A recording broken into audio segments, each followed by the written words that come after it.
Now, in the context, what he's talking about, verse 52, it says, "Woe to you, lawyers, for you have taken away the keys of knowledge. You hinder those."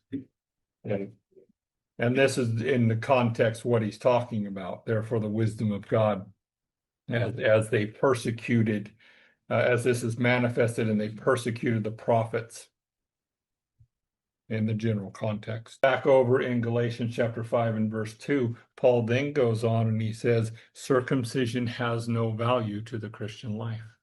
Now, circumcision relates to the law and being obedient to the law. This is what they would bring in.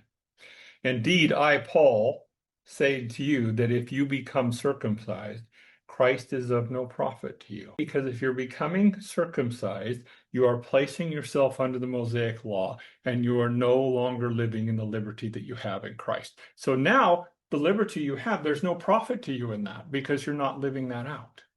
You're putting yourself back under bondage. Remember, this is certain men from Judea were teaching the Galatians that unless they were circumcised, they couldn't be saved.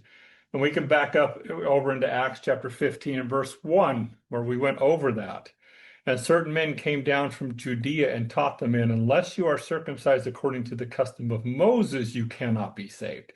So they are specifically talking about the Mosaic law. They're not going back to the circumcision that related to Abraham. This teaching actually came from the Pharisees.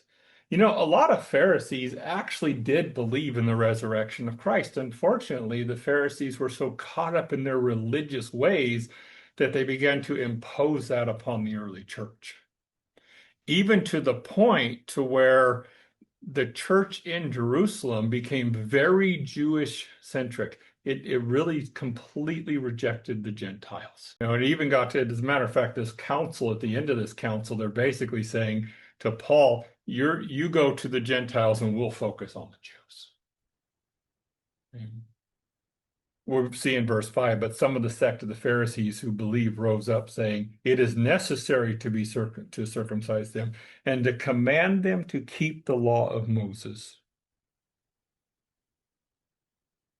And it said the covenant of circumcision was given actually to Abraham.